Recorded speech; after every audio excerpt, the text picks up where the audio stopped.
Students of CBSE board coming to the new session class 10th and class 12th 2025 वाले बच्चे जो हैं, बेटा आपका एकेडमिक कैलेंडर आउट हो गया, सिलेबस रिलीज हो गई, एनुअल बोर्ड एग्जाम का पता है आपको कि एनुअल बोर्ड एग्जाम हो सकता है या हो सकता है कि 2 बोर्ड सिस्टम भी लगे। अब इस साल क्या लगता है आपको, पेपर आपका इजी आएगा या टफ आएगा, हार्ड या इजी, क्या होने वाला है इस बार? सेशन तो बिगिन होने वाला है 1 तारीख से। सिलेबस में एज सच कोई कंसिडरेबल चेंज इस बार नहीं आया है, क्योंकि लास्ट ईयर इन्होंने बहुत एक्सपेरिमेंटल चेंजेस कर लिए। एनसीईआरटी ही लास्ट ईयर छप गई थी, तो इसीलिए नई एनसीईआरटी नहीं छपी है और सीबीएसई की ऑफिशियल वेबसाइट पे आपको मिल जाएगी आपकी एनसीईआरटी। एग्जाम पैटर्न में बेटा चेंजेस तो होते ही हैं। 12th में कॉम्पिटेंसी बेस्ड क्वेश्चन जो है वो 40% है और 10th में कॉम्पिटेंसी बेस्ड क्वेश्चन 50% है। यही वो सेक्शन ऑफ क्वेश्चन है जो बच्चों को परेशान करता है। सीबीटी पहले कम होते थे कॉम्पिटेंसी बेस्ड क्वेश्चंस, तो बच्चों को टेंशन कम होती थी। इसमें कौन से क्वेश्चंस आते हैं? असर्शन रीजनिंग, जहाँ पे बच्चे फंसते हैं। क्रिटिकल थिंकिंग वाले क्वेश्चन जो बच्चों से नहीं होता। केस बेस्ड स्टडी, इसके लिए थोड़ा अंडरस्टैंडिंग चाहिए, कॉन्सेप्ट में डीप डाइव करने आना चाहिए। डायरेक्ट क्वेश्चन जो है ऐसे टॉपिक से नहीं आते। डायरेक्ट क्वेश्चन भी आएंगे सीबीएसई में, 50% क्वेश्चन आते हैं डायरेक्ट जो एनसीईआरटी बेस्ड होते हैं, लेकिन 50% क्वेश्चन जो है वो इतना घुमा के रहता है। इस बार के बच्चों का भी यही एक्सपीरियंस था कि बहुत ही घुमा के क्वेश्चन देते हैं। तो इस चक्कर में होता क्या है, देखो सीबीएसई की एक पॉलिसी है जिसको कहते हैं अटेम्प्ट के नंबर।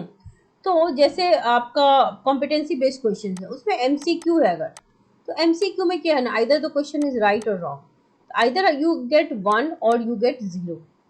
लेकिन जो शॉर्ट एंड लॉन्ग आंसर्स होते हैं ना, उसमें आपने मान लो कि 5 पॉइंट में 3 पॉइंट्स लिखे हैं, टीचर आपको 3 मार्क्स दे सकता है ना, 3 आउट ऑफ 5। तो यहाँ पर मार्क्स फेच करना आसान है rather than MCQ kind of question जिसमें इट इज आइदर राइट और रॉन्ग। तो इस वजह से बच्चों के अटेम्प्ट के नंबर घट जाते हैं, जिस वजह से परसेंटेज लास्ट ईयर घट गया था, बट इट इज एक्सपेक्टेड कि इस साल परसेंटेज बेटर हो। आपका जो पासिंग परसेंटेज है क्लास 10th और 12th का वो भी यही है, 33% इज द पासिंग परसेंट। यानी कि क्लास 10th वालों को थ्योरी प्लस प्रैक्टिकल मिला के कितना लाना है, 33 आउट ऑफ 100।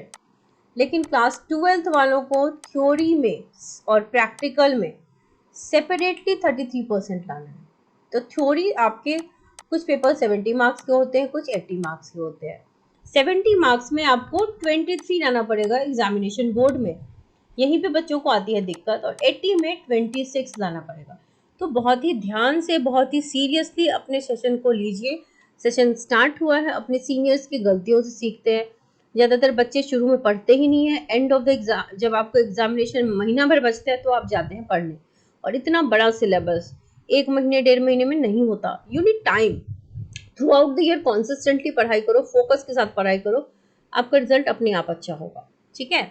सो बोर्ड आपको स्टेप मार्क्स देगी, अटेम्प्ट के नंबर देगी, बहुत पॉलिसीज हैं, लेकिन क्वेश्चन का जो पैटर्न है कॉम्पिटेंसी बेस्ड क्वेश्चन, इसने परेशान कर दिया है। तो यहाँ पर आपको चाहिए एनसीईआरटी की थॉरो अंडरस्टैंडिंग। थॉरो अंडरस्टैंडिंग नहीं होगी तो आपको क्वेश्चंस नहीं बनेंगे।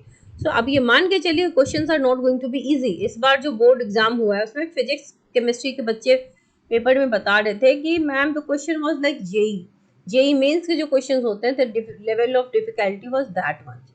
तो आप सबको पढ़ना पड़ेगा, question is not going to be very easy. अच्छे से सीरियसली पढ़ाई करो ताकि अच्छा स्कोर कर सको। Wish you all the very best.